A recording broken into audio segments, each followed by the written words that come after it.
Hey, what is up everybody? This is Blackblade and welcome back to Blackblade's Backlog Babble, the show that goes so fast, the explanation's in the video description. Let's go! Despite their unpopularity today, turn-based RPGs have been for many years one of my favorite genres next to hack and slashes. That's why I immediately became interested in Child of Light, more so after learning it was made in F.E.A.R framework, the same engine as Rayman Legends, my favorite 2D platformer. I had a lot of fun with this game, and from my initial impressions after beating it, would say it's a great starting place for people who have yet to get into the genre. The glue that really sealed Child of Light together is the story, one with a presentation I can't say I've seen many games attempt. Through the visuals, dialogue and rhyming, and the soundtrack, it connects with you in the same way any good bedtime story would. To give a brief synopsis, this game is about Aurora, an Austrian princess who slips into a coma, striking the Duke with grief. Aurora wakes up in a strange world, where the denizens she meets seem to have been waiting for one like her to arrive and save the land. On that, she embarks on a quest to return home and save her father from an ill fate. This game's presentation is top-notch, though I will admit all the dialogue being through rhyme became tiresome at points. Still,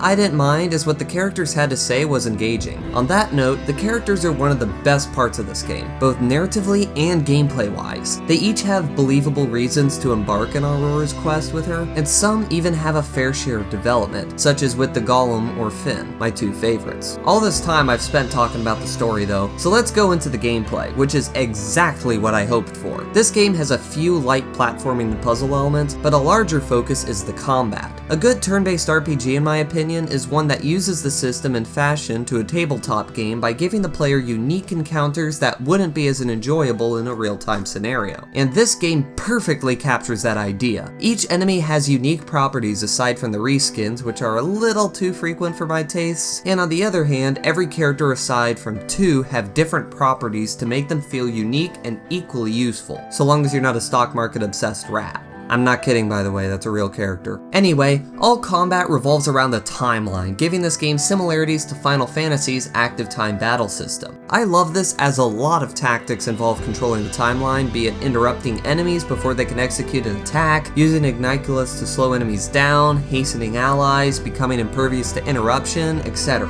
Every factor in the fight can be controlled by a tactful and narcissistic player, which is one reason I managed to complete this game without a single game over. The other reason is that this game isn't really that difficult, but I never noticed that outright when playing it. It's mentally stimulating enough that even if it doesn't have the same degree of challenge as most other games, it feels like a proper experience throughout, which is quite commendable. I appreciated that this game wasn't terribly long either. I'd say I completed about 90 to 95% of the game's total content, and it only took around 11 hours, which worked well as many turn-based RPGs tend to drag on for far too long, so it was a breath of fresh air. The last thing I wanted to talk about is the game's soundtrack, which is simply astounding. There's a motif shared throughout most of the tracks, one most prominent in Aurora's theme, that has become so ingrained in my mind by now, I find myself humming it at work, doing school stuff, or walking around the house bored from self-quarantine. It's excellent and really seals the game together. To conclude my thoughts, Child of Light was an enjoyable ride with equal parts relaxing, nostalgic, and engaging.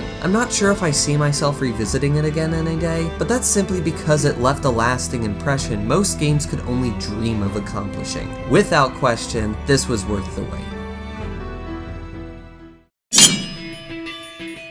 F.E.A.R is freaking awesome! I became interested in this game after reading on some forum posts that it had exceptional gunplay, then even more so after a friend of mine said it was fantastic and had some of the best AI in any single-player first-person shooter. Taking all this into account, I can say this game was an addicting and intense ride in more ways than one. I find it highly commendable how much they were able to accomplish with such a weird genre blend, being mid-2000s gritty shooter and horror. And yes, there are other games that have done so before and since, but I find it no less impressive. I'll start by touching on the things I already mentioned somewhat. This game's gunplay is indeed among the best I've experienced. I love just how much weight and impact every weapon had. Not just the sci-fi guns, but even just the standard pistol, SMG, assault rifle, and so on. Every shot you land is just incredibly satisfying, and couple that with other mechanics this game has, you start to feel like Neo once you get the mechanics down. The ability to go into slow motion makes it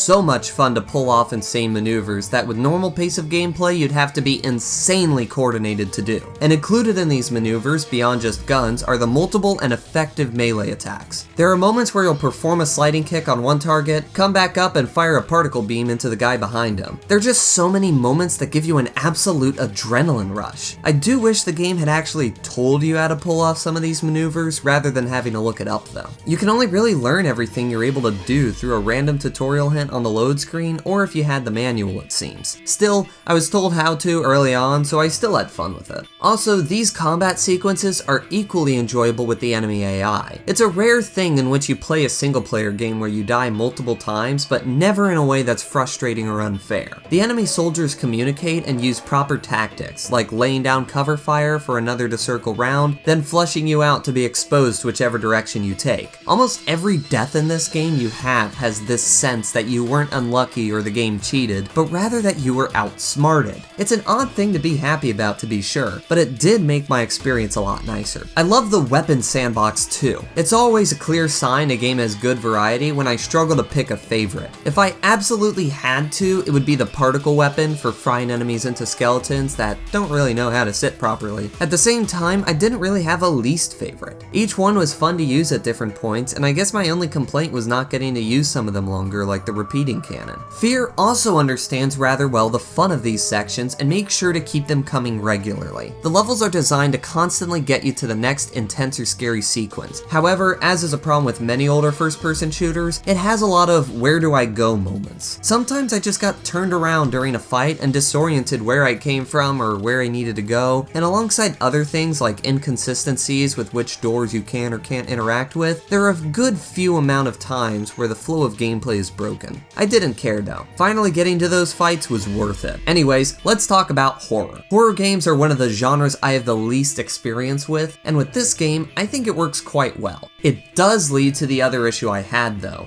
the pacing. Sometimes the horror sequences went on a little too long after a large shootout and were somewhat jarring to my immersion. That being said, man, these sections could be intense. My particular favorites were times you could see in advance what was coming up, yet had to continue in that direction anyway. Like the little girl that shows up throughout appearing on the other side of a window in a room you need to pass through. These sections worked best when they occurred while progressing from one action sequence to the next, keeping your heart racing and turning this entire game into an experience you simply can't put down. I would touch on the story, but being completely honest, for a lot of it I think I was too distracted to pay attention to. I remember there's a guy named F.E.A.R who's essentially the hive mind to most of the soldiers you fight, and his mind is currently controlled by the girl I talked about. Also, as you chase after him, you uncover a lot of corporate conspiracies and mysteries about your character start to pop up. I guess it's not so much I didn't follow it or didn't care about it, as when just sharing my thoughts, it doesn't feel as important to talk about as that awesome gameplay stuff. F.E.A.R lived up to all the good things I heard going into it, and is quite possibly the first game I played in at least a year where the thought of how far I was hardly crossed my mind. I was too engrossed, and would say without a doubt that it was worth the wait. There are many more games to play on the never-ending backlog, so look forward to more videos like this in the future. This was a good break from the typical demanding nature my other videos take to make, and I'm glad to finally get around to playing things I always said I would and stop giving myself time to. Alright, that's enough for this video. Slice that like button in half, subscribe to my channel if you are new, take care everybody, and have fun.